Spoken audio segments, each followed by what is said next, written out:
Marley Weimers.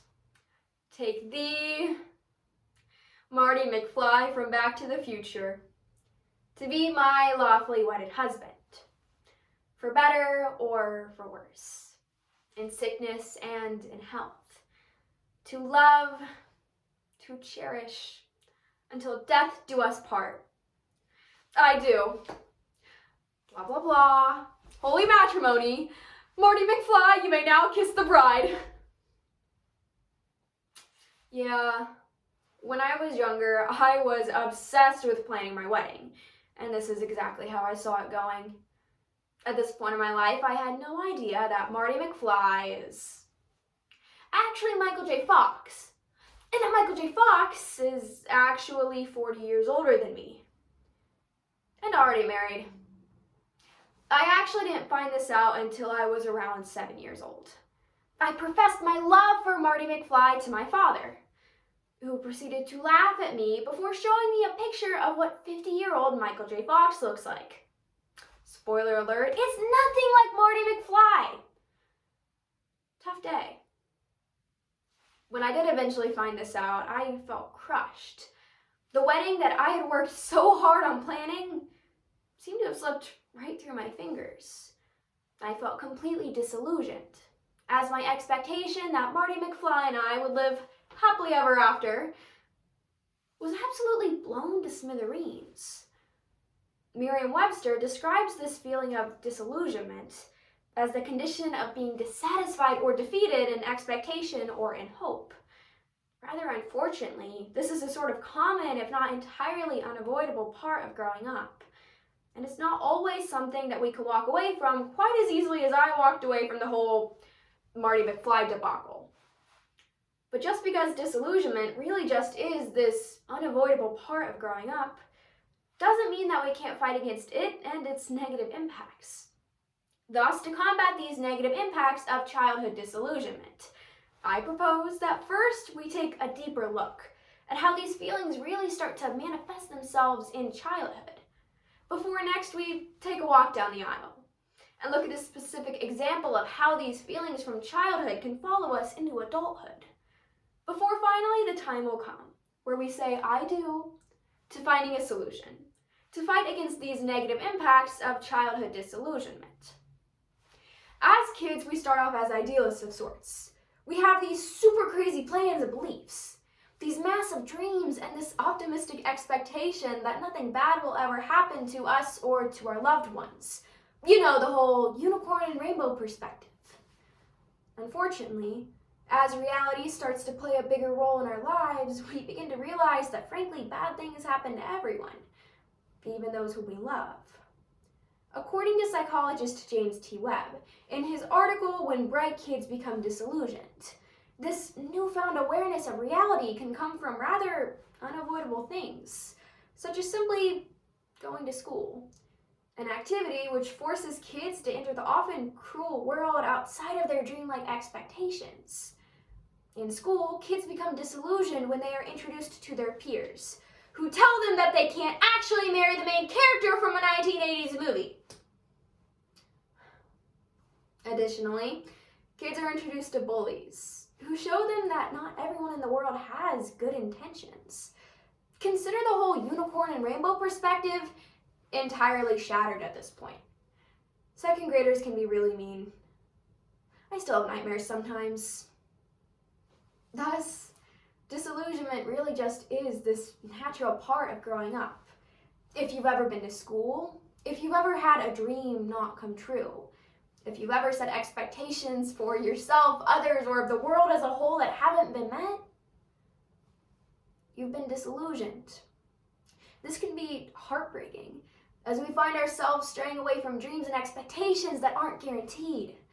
And these fears aren't just a fleeting part of childhood, they follow us into adulthood. But let's go back to my obsession with Marty McFly for a second, because as weird as it may sound, I really did have some spectacular plans for that wedding.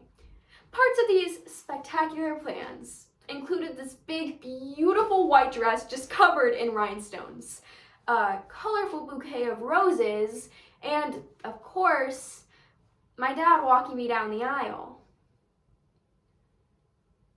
until I turned 10. When I was just 10 years old, my dad died.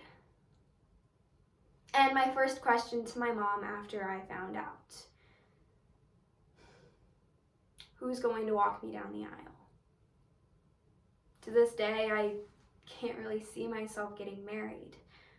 Not to say it'll never happen, but I no longer have this image of it in my head. Honestly, I'm scared to dream of a new one because the last time that I did so, such an integral part of my original design was just snatched away. My dad's death was this major event of my childhood, something that left me feeling disillusioned and something that's impacted a lot of who I am today. Today, I'm 18 years old, an adult, and I still find myself scared of making important plans involving other people, because the last time that I did so, I was completely disillusioned.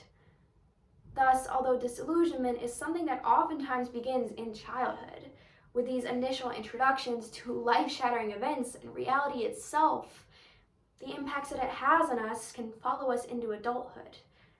As a result, we find ourselves straying away from dreams and expectations that aren't guaranteed, that could leave us feeling more hurt than anything else. But is this fear of setting expectations, this fear of dreaming as a whole, just an unavoidable part of growing up? Well, according to Dr. Kate Steiner, it's actually not. And that we can effectively fight the fears that have been instilled in us by childhood disillusionment by finding a cause greater than ourselves to become invested in. And in doing so, connecting ourselves to the rest of the world.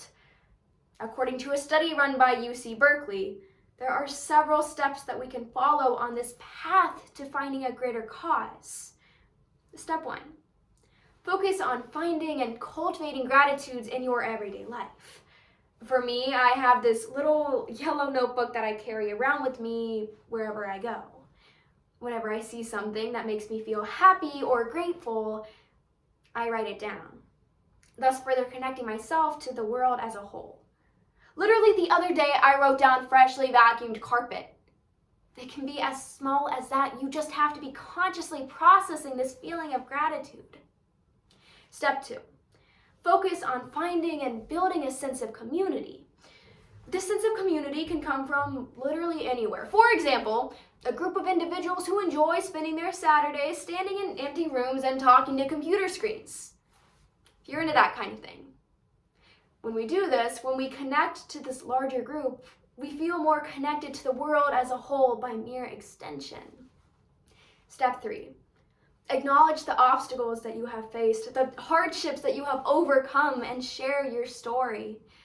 In doing this, you're both inspiring and motivating the world around you. By simply sharing your voice, you're becoming a part of it.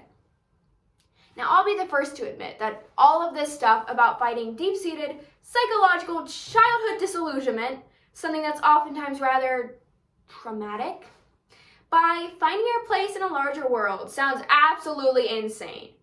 But Marty McFly thought that Doc Emmett Brown sounded pretty crazy, and that dude built a time machine out of a DeLorean.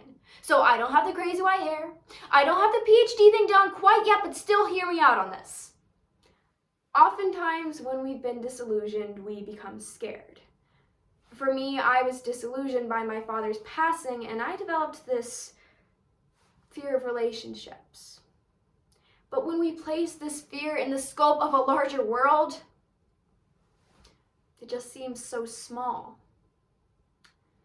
To be introduced to a future, a new world where your dreams and your expectations don't align with the reality of it all, is a scary thing to face as a child. And the fears and the insecurities inspired by these initial introductions can follow us into adulthood, ultimately having a negative impact on our lives. These impacts can be as small as us avoiding watching Back to the Future with our families, as we know that Marty McFly is no longer the man of our dreams. Or as large as us avoiding cultivating new friendships or relationships, as we're scared of the slight chance that they may one day end. Regardless of the magnitude of these impacts, they're always there, looming over us and governing our decisions and our choices that in turn govern our lives. But once we acknowledge the existence of these fears, we can begin to take control back by connecting ourselves to this greater world. Now, although I've gone over the whole Marty McFly thing, and although I can proudly say that I can watch Back to the Future with my family these days, this is definitely something that I need to work on in other aspects of my life. And I hope that you all will take these steps with me as we say I do to finding a solution, to fight against the negative impacts of childhood disillusionment.